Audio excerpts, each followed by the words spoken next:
This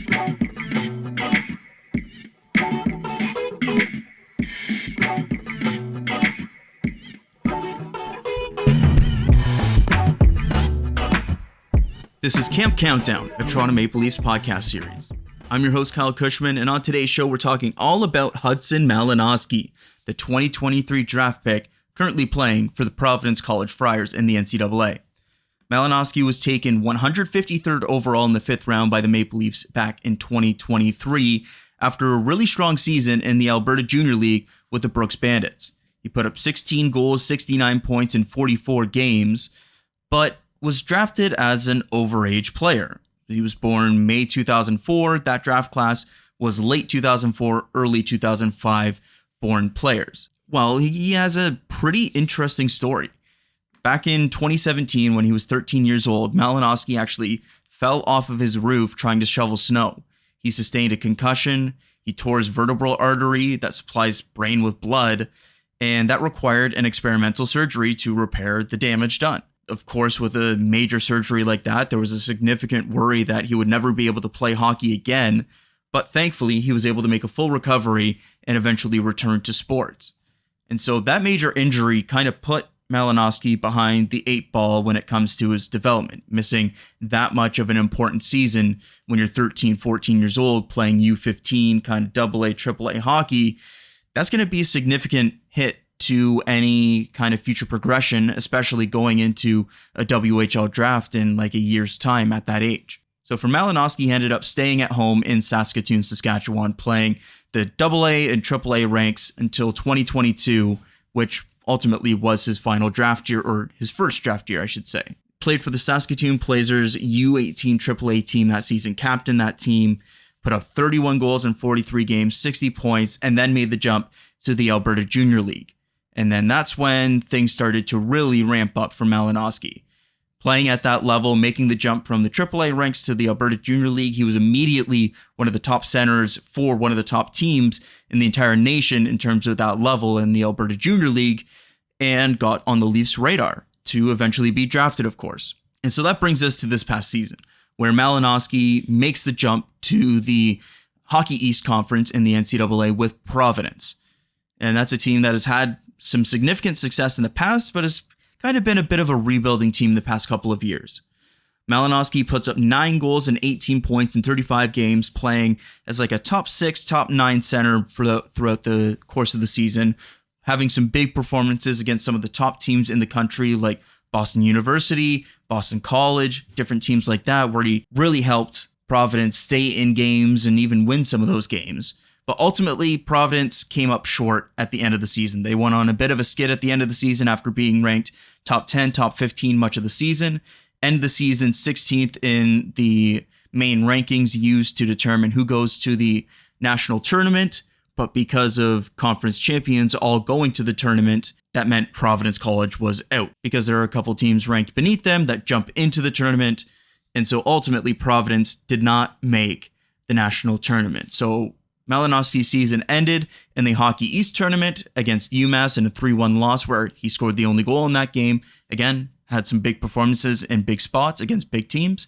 And so his freshman season ended with 18 points in 35 games and no trip to the national tournament. So for Malinoski, what is kind of the draw for him as a player? Some things that stand out about his game, for starters, his stick play and his shot. He has a really interesting blend of some puck skills and a really sneaky release that make him an intriguing shooter as he kind of continues to develop into a 6'1" frame. Definitely likes to deke around players, stick handle, some stuff like that. And so there are some raw tools here in Malinoski that could ultimately become like a bottom 6 center type that could bring a secondary scoring element.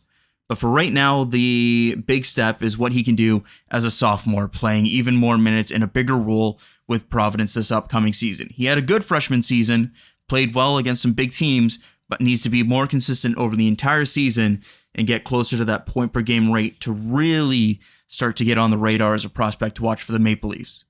So diving more into Malinoski's game, I'm very excited to welcome onto the show Nate Leaman, head coach of the Providence Friars. Very excited to be joined now by Providence College head coach Nate Leaman. Nate, thanks for taking the time in the summer to chat a little bit about Hudson Malinoski today. Thanks for having me. So Hudson joined your team last season as a freshman after only one season playing in the Alberta Junior League, which is a pretty notable step to take after just one season at that level. How did you see him make that adjustment in the early season last year? Well, I thought he made the adjustment early really well because of his stick and his IQ and his competitiveness. You know, the beginning of the season in college hockey is usually, there's a little more space, but we played some high tempo games at the beginning that he fit right in with those. Was making plays, scoring goals. So I was really happy with his start, and I think as the season grew, and all teams get better throughout the season, and there's becomes less and less space. And but I thought as the season grew, he really picked up a lot more detail in his game, and I think that helped him a lot also. Yeah, and making that step from the Alberta League, obviously a very unique circumstance given he missed basically an entire year previous to that, and seemingly made the adjustment pretty easy in the season. How did you see his game kind of develop over the course of that season after you mentioned that solid start? Well, I mean, I think as the season goes on, teams get better. There's less and less space. Teams get better playing their system, better playing in your face. And in college hockey, you're playing 40, 45 games. So the teams are a lot fresher on the weekends also, and it's a lot closer to playoff hockey. And so it's usually a big adjustment for the guys as seasons go about, getting bumped everywhere you go, getting knocked off stride, how you find your space, can you hold on to a puck in traffic, things like that. And I thought, those were all things that Huddy adjusted to. And then we get into, the last 10 games of the season, and, he might have been our best offensive player at that time. So I was really happy with him. I definitely think that there was, like any player in their first year, there's some ups and downs, but he finished the right way. So I'm excited about that. Yeah, you mentioned that finish to the season. What kind of attributes made him that top offensive player for you at the end of the season? Well, I think he just adjusted to knowing when he's going to have space or being able to kind of hold on to a puck a little longer with a guy leaning on you, being able to make plays when you have, you're in tight areas. I just think that's an adjustment that all the guys have to make, especially the high-end offensive guys. And I think he did that. And I think also his defensive game really came along. And so he was being put on the ice, in a lot of key situations towards the end of the season. And we look at coming in as a freshman, of course, and kind of a lot of freshmen in recent years have kind of put up big point totals and kind of skewed the perception of how difficult it is to step into the NCAA as a freshman. What were your expectations for Hudson coming into the year, and how did he kind of stack up against those? I think he had probably the exact year we were kind of expected.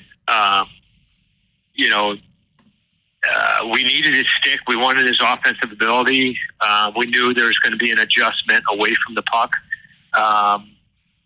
And when you move up to this level also, and you play in Hockey East, your defensive game in your own zone has to be good also, or you can end up spending the whole shift in your zone. And I think those are areas he really picked up. I think the other area that of value that he really learned this year is the face-off dot and how important it is to start your shift with the puck. And I think that's something he really struggled with early in the year, and he worked hard after practices, getting better. And I think towards the end of the year, he was around 50%, which, is decent for a freshman. We'd love it to be 55 or 57, but for him, there were games where he was coming off the, early in the year, he's coming out of games 30%. And he was frustrated, and he knew it, this is probably the first time things were really getting tracked and form and stuff. And so, and then, your face-offs are all your center, they're your line mates as well. But he just, learning the timing of drops, learning to get your body involved on face-offs, learning, your strength, learning to get low, like things like that. We're all, they're all new to him, and I think he got really, really good, or much better at the end of the year. And I think that's what's going to carry over. If you want to be an offensive player, you need to have the puck, and if you can start your shift with the puck, it makes it a lot easier. Yeah, I was actually going to ask about the face-offs and playing center and things like that. How difficult is it to play center as a freshman in Hockey East especially? And what does it say about Malinoski's character to kind of put in the effort and extra work to become at least an acceptable level kind of face-off guy by the end of his freshman year?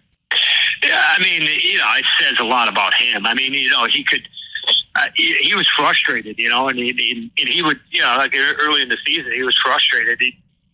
I remember games he'd come out 30%, and he knew he wasn't, in a 2-1 game, he wasn't getting the D-zone faceoff, and that was just probably a first for him in his life. And he wasn't, pointing the finger. He was just frustrated. They knew it was something he had to get better at, to be in those kind of key moments. And I think he put his nose down and he worked at it. And it didn't happen overnight, There's a lot of film sessions. There's a lot of studying the opponent's centers. It was a lot of work with our assistant coaches after practice. There's a lot of work against, we had a lefty that was one of our better face-off guys, better face-off guys in the league. And I think he spent a lot of time with Chase Schroeder, working with him. And, he gets rewarded for it. And that's probably one of the most valuable lessons of hopefully, him one day playing in the NHL is that, you better start working on your weaknesses. You better find ways to improve because, every level you move up, guys are really good. They're just better and better and better. What would you consider Hudson's standout trait or the best aspect of his game at this point in his development? I think his best trait is his offensive instincts, his offensive ability. He's deep down. He's a 6'2" center that has a really good stick and can see the ice really well. He likes being in the big moments when when the game's on the line. So I think it's about rounding out his game. It's about getting him stronger. But I think deep down, he's always going to see the ice. He's always going to have a good stick. And going back a couple of years now, when did Hudson first kind of get on your radar as a prospect? And what did you see from him at that time to want to bring him into Providence as a commit? We got a call from an alum in Saskatchewan that said basically there's a guy up here. The alum's name was Regan Kelly, and he's from Saskatchewan. He played at Providence, but he just kind of said, "Hey, there's a kid up here that's really under the radar. You got to take a look." And now with all the technology, we're able to right then pull up his shifts. We'll start watching him, and we're watching him play midget hockey. We really liked him. Like, holy cow, this kid's dynamic. Could be a first line center in our league. But then you got to go watch him live, and we went and watched him live, and really liked him. And so we started the process there, and we visited him. After his season, it was kind of summer. We visited him, brought him down, and and offered him a spot, and we're fortunate that he took it. So, and then it was about managing the next step, which was Brooks, and he went into Brooks and had a terrific year. I think he was Rookie of the Year in the league, but Brooks is doing a great job with players going to NCAA right now, and so it was a great spot for him, and got him ready for our level. And now looking ahead to the future now, what are your expectations for Hudson this season after 1 year under his belt in the NCAA, and how do you think his role could potentially change compared to last season? Well, I think he's, we probably played last year more of a, we probably played more of three lines even. And I think, I think Hudson's going to be a first line center. And so I think with Chase Schroeder back and with Hudson, we're going to have one of the best 1-2 punches in the league. So, we expect him to, obviously be on our first power play, be in all of our key moments offensively, and hopefully his defensive game and he was in for summer school. His body looks great. He's added some strength. Hopefully the face-offs and the defensive side of the puck keep coming around, so he can get. We're hoping he's a guy that's 18 minutes a night for us. And just finally, on kind of the program as a whole, where do you see the Friars program at right now, and how do you push back into the national tournament this season? Well, we were a top 10 team for a lot last year, and we beat all 4 Frozen Four teams. We struggled scoring against the quote unquote like the mid-level team. We got in a lot of dog fights with those teams where all of a sudden it's 2-1 in the third, 2-2 in the third. Even though like our analytics were pulling away from those teams, and it was frustrating because we'd get the analytics after games and expected goals would be 4-2, and we were losing games 3-2. So, we still finished, I think, 16th in the country, but I think this year's team should be top 10. We were there almost all the season last year. We were a top 10 team, but I think we're adding a little bit more offensive punch this year, and that was needed. And I think our defensive core is going to be deeper, and I also think our goaltending depth is really going to be a big key for us. Nate, thanks for taking the time in the summer here, and best of luck this season. No problem. Thanks for having me. Thanks again to Nate Leaman for jumping on here to talk about Hudson Malinoski. That's going to do it for today's edition of Leafs Camp Countdown. As always, be sure to check out the show on Spotify, Apple Podcasts, YouTube if you want to watch the show, wherever you find your podcast content. We'll be back tomorrow for more Maple Leafs Camp Countdown. See you then.